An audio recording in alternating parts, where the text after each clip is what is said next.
I'm only human. I'm only human. I'm only human. Welcome, ladies and gentlemen, to Sports Talk. I am your host, like always, Zach Barnett. I have a special guest joining us today, but I don't think he needs any introduction. But let's start off with some of the key stops his football journey took him through. And it all started at Northwest Academy in Texas. This was his high school that he went to. Then he took his football talents to the University of Baylor. Had a great career at Baylor. Then gradually took his talents to the NFL. He had a short stint in the NFL, but as he points out in the interview that's about to occur, he enjoys the moments that come to his mind from his football journey in the NFL, of his teammates, his memories of rushing the football, and his team bonding experience. So for the interview that's coming, my special guest is Derrick Mcadoo. Stay tuned for the interview. Once again, this interview is brought to you by B&D Sports Media. Don't forget to like and subscribe to our channel on YouTube, Sports Talk 1996. This is where you can find all the upcoming interviews with athletes, all the old interviews that we've done, highlighted by Eric Dickerson and several others, and Super Bowl champion, 3-time Super Bowl champion, David Patton. So let's join in on the Derrick Mcadoo interview. Thanks again. And how did you get involved with football as a child, man? Actually, my dad. I'm sorry. Go ahead. Yes, sir. Actually, my dad was a great part of it. My uncle Bob Mcadoo, who's my family member. Bob Mcadoo was an NBA great. Yes, he's sir. a Hall of Famer. Yes, sir. And my dad actually had a tryout and did really well with the Cardinals baseball. Great player. But as a kid, and the time that I was coming up, we moved from Florida in '68, and I was 3 years old. And what we did is that we get out in that front yard. I had 4 brothers, and we would play football and just have a good time. But we still wanted to ride on that legacy of greatness. My oldest brothers were so much faster than me and taller and everything else. But we just loved sports. Anything you could think of, we were playing it together. Yes, sir. So tell me about that transition to Texas, man, at Northwestern Academy, man. How was that transition for you? Going from Florida to Texas, man, that's a huge leap, man. It was a huge leap. My parents did that most because when I arrived here, I was 3 years old. But the big transition is that if you will actually look it up, and I'm sure you'll see it. Yes, sir. There's more NFL players that come out of Cleveland. Well, you wouldn't believe it, out of Ohio and out of Florida than anywhere else in the nation. Yes, sir.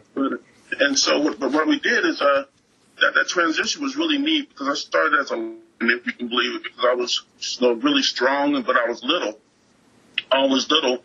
And one day I got an interception as a lineman, a defensive lineman. And after that, the coaches wanted to go ahead and they wanted me to be a running back after that. And the next game I scored 4 touchdowns. And after that, that's the way it was. I hear literally you, 8 years old. Yes, sir. So at Northwestern Academy, what were some of your greatest memories of playing high school football there? The high school football, I actually started in the 7th grade. Northwest Academy in Houston is now called Houston Christian. Yes, sir. Academy. And we played against some really neat teams. But what it was is my greatest push there was just the love of the school, the way the school wrapped their arms around you, they do the same thing as Houston Christian, as Northwest Academy did. They wrap your arms around you. They love you. They teach you. They hands-on. They show you the proper ways. They don't show you how to hurt someone. They show you how to properly bring someone down and how to restrain yourself and do different things like that. It was just really neat. And I learned a lot from the coach. I had so many great coaches. Kim Holland, Coach Christensen and stuff like that. He's actually at Baylor now. Not Kim, but the other coach. And, you know, I had people like that were around me with great Christian attitudes, great Christian lives. It was nothing that was fake. It was all just filled with just beauty and filled with greatness, you know. And it helped me just go to the next level. Yes, I was high jumping 7'3" in high school, and I'm only, I'm 5'9", 5'5", yeah. Killing it, man. So what what players around you had the most impact on you in high school? In high school? Yes, sir. I would say there was a guy named Mitchell Blinko. That's his real name, Mitch Blinko, Blinko. There was Percival Mcadoo, who was my older brother. I just adored him. And my other brother, Godfrey, or you people spell it Jeffrey, but Godfrey Mcadoo. But they were just, it wasn't actually the player. It was just the love of all the coaches and the people that were around you that would just made everything just so strong. It made everything worthwhile. Yes, sir. And then just for track and everything like that, it was a consistent love of the people from Northwest Academy and Houston Christian. It made you want to do better. Definitely, it just man. never slowed you down. Definitely, man. So, but Coach Kim Holland is the person. Coach Kim Holland yes, is sir. the person that I would just say his name. Definitely, man. So, transitioning into your college career, coming from Northwestern Academy, do you think that transition to Baylor, do you think that was an easier transition because of your ties to Northwestern? Or Absolutely. And it was Northwest Academy. Yes, sir. But let me tell you, when the transition was just the love of the people from First Baptist Church in Houston, and that wasn't even actually my church, but it was the love of those people, the transition from a Christian high school to a Christian-based college. And then I had the complete honor of knowing Mike Singletary. I didn't play with him; he was before me. And Coach Grant Taft and Wade Turner and those people like that and Bob Fix. I don't even know how you even can put all those people together in one place and not have things happen. Definitely, Coach man. Grant Taft was one of the most incredible Christian men I've ever met in my life. And I love him to this very day. Yes, sir. So, some of your greatest memories in college at Baylor, what stands out to you? I remember the day that I was, my greatest memory is I was 170 pounds, I walked on to the team. And, but I didn't even get to play for the first, probably 2 or 3 weeks of the training camp. And then one day, but I would hit harder than anybody. I would do everything else. And the coaches slowly realized it. And I was standing in the back and it looked like I was sweating, but I was actually crying, because I would see cuts that people were missing. Other running backs were missing the cut or missing this. And it was just God's way of letting me see all of these things before I had to do them. That's what I figured out later. But one day Coach Taft walked over to me and said, well, what are you going to do? What can you do? He says, get on in there and show them what you can do. He says, I know you can do it. I've seen you can do it. But now let everyone know. And we had Thomas Everett and Robert Blackman and all these great, going to be Hall of Fame defensive backs and linebackers. And, man, I tell you, we had some guys there. And God made it to where literally those 2 plays that those guys had been missing, the cuts on, those are the 2 plays that he called. We were on the 10-yard line on one end going 90 yards. First play, he called it. I said, "You got to be kidding!" Boom, 180 pounds, good cut, gone. I was gone all the way 90 yards. Come back, we did the next play. I was pretty worn out. Boom, the second time did the same thing again on the same second. It had to be God, and that's the greatest part about it.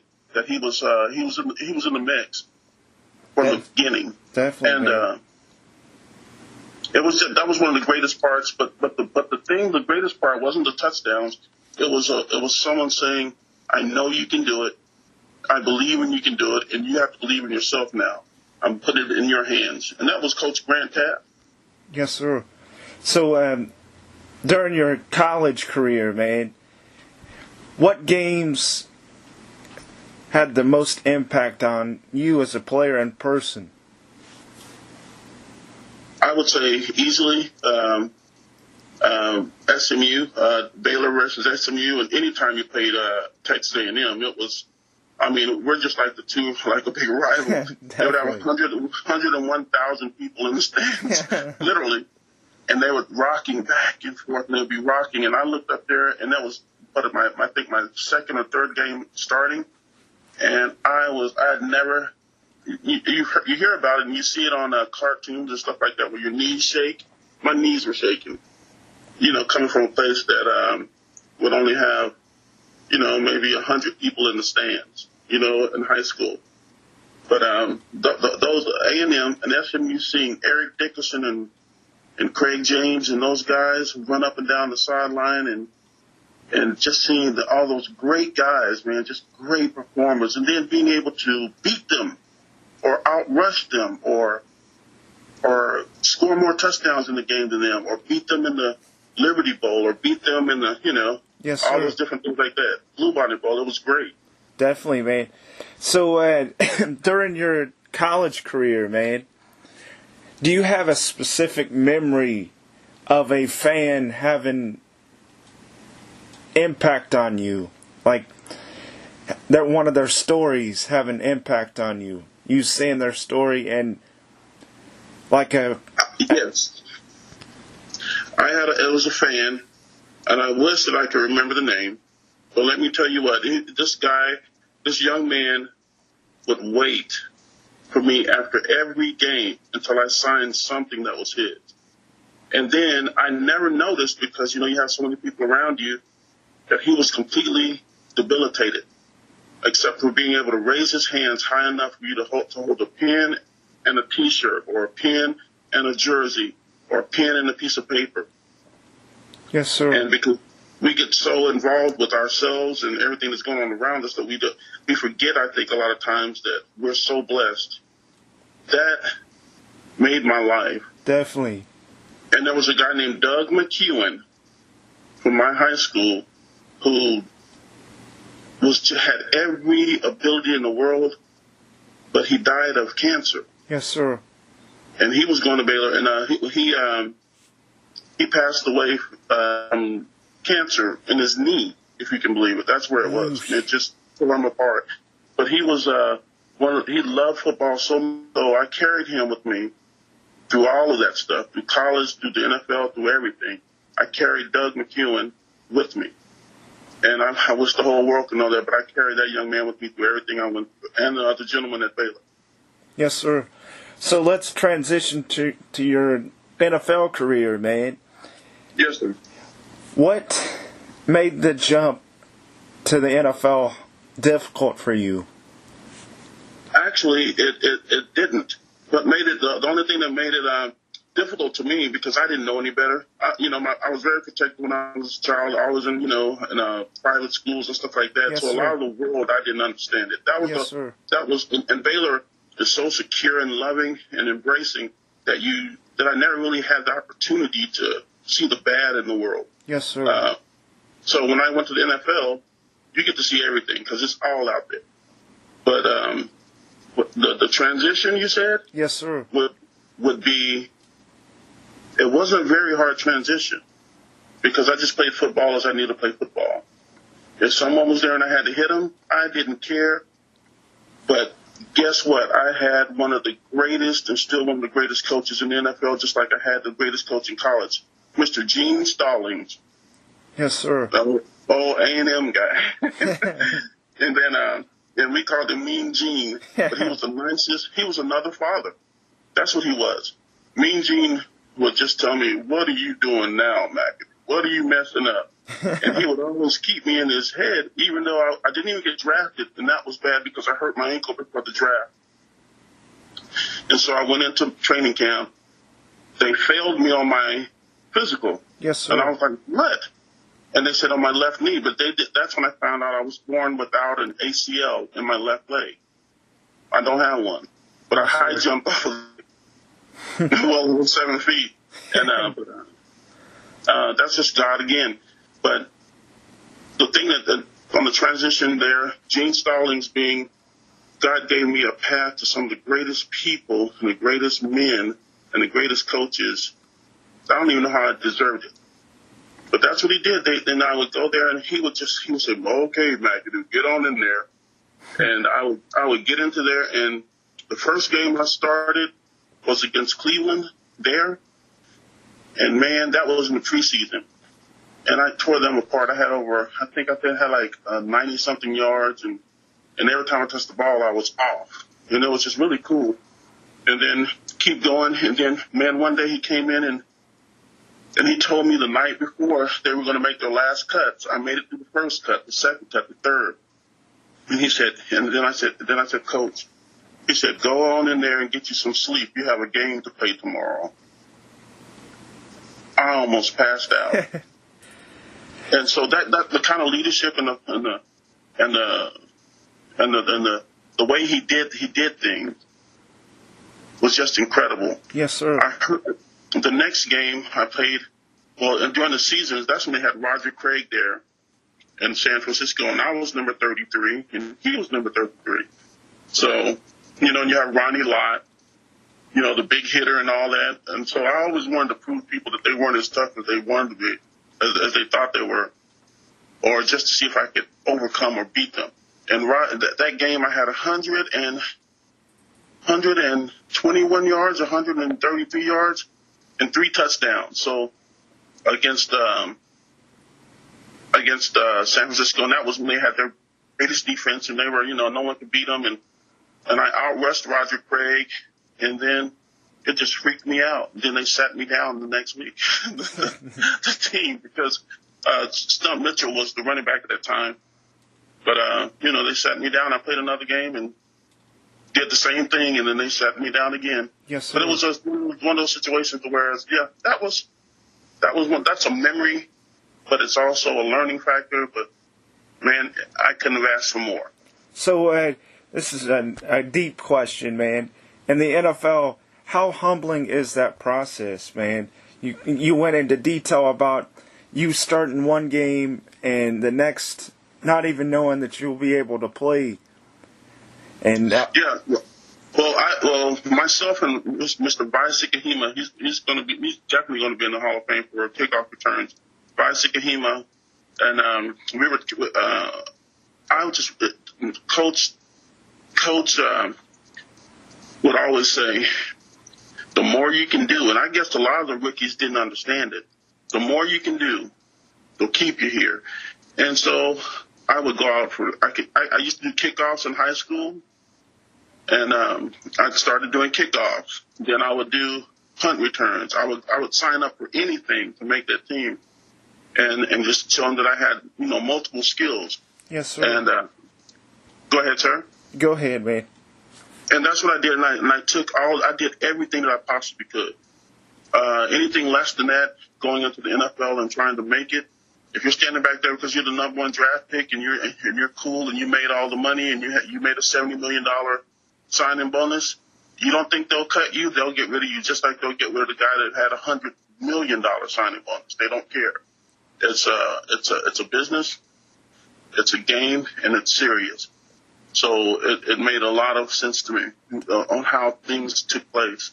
My dad had raised me that way. He was actually from the Navy in Florida. That's why we moved from Florida to from Pensacola, Florida to Houston. Yes, sir. So did I answer that right? I hear you, man. Yeah, but during your NFL journey, man, what moments stand out that were the most toughest on you as a player in person? When you're so exposed. You're so exposed. And then the moments that were the toughest on me were that I had to hit people like E.J. Jr. He was a linebacker. If you look him up, you'll see what I'm talking about. And I'm standing up there, I'm 193, 195. And you have a guy that's 257 pounds running a 4.40 coming just right at you. And you have to step into that hole and pop him. You have to hit him. But I was never afraid of that. That was a tough moment. But at the same time, the toughest moments were just being able to lay down, and then 3 hours later, you have to get up. And then you have to go out to the field and then see those guys every day. When they say that the levels change, you have great players individually in the college. But when you get to the NFL, the biggest switch is just everybody out there is incredible.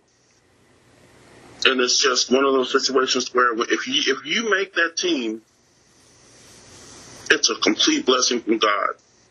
If people think that is anything else, if it's your talent, if it's your ability, if it's your good looks, if it's your draft pick, your pick, how you're pick number one, they can care less. Man, we saw a lot of players come there and picked high and made a lot of money that were horrible. They couldn't make the jump.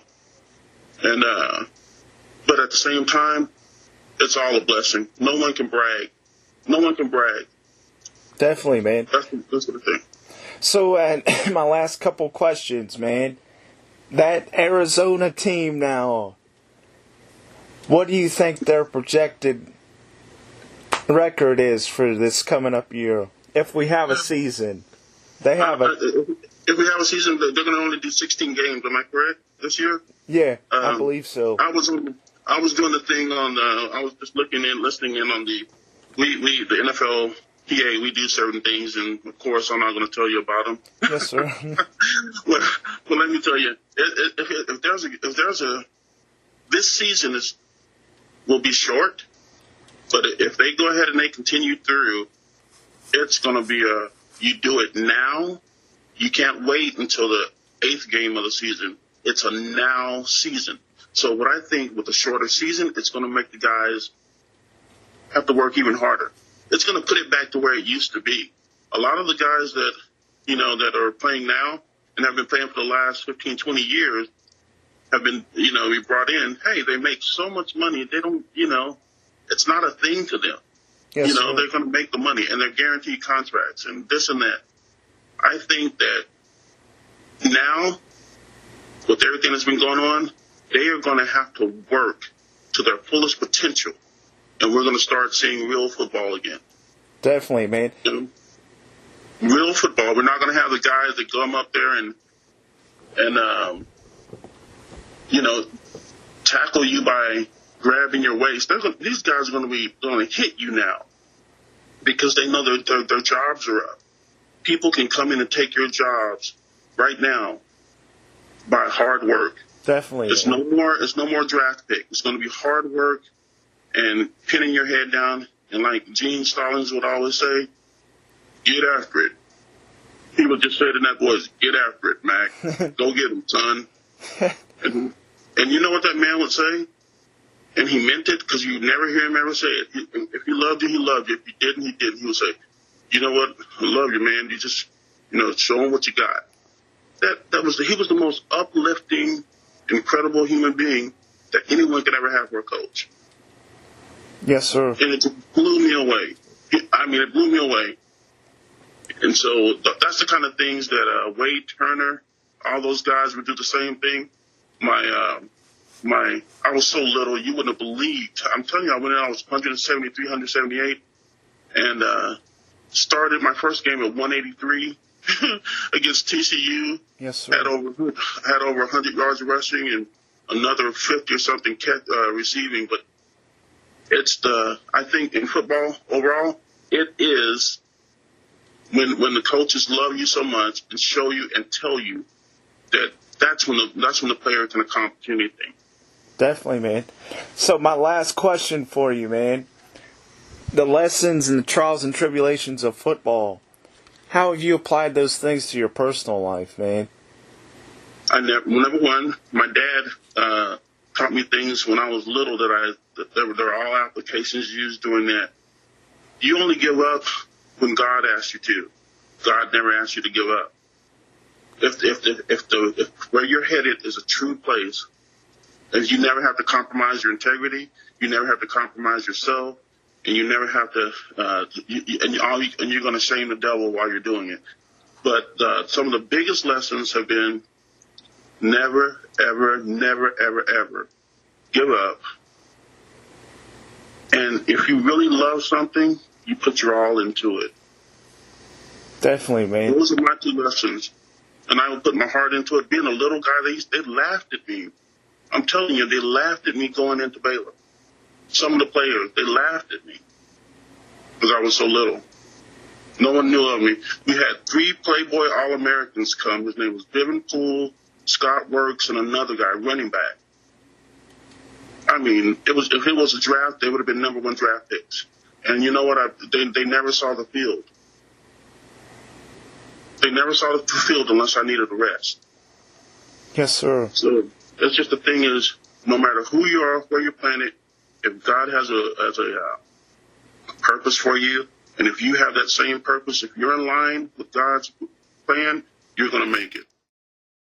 Thank you guys for joining us today for this up-to-date interview with Sports Talk 1996, brought to you by B&D Sports Media. Don't forget to subscribe to our channel today and view every single interview that we've done so far. We have a lot of good content coming for you guys, so stay tuned. So like and subscribe to the channel, and don't forget to turn on the notification bell so we get heard by you guys on a daily.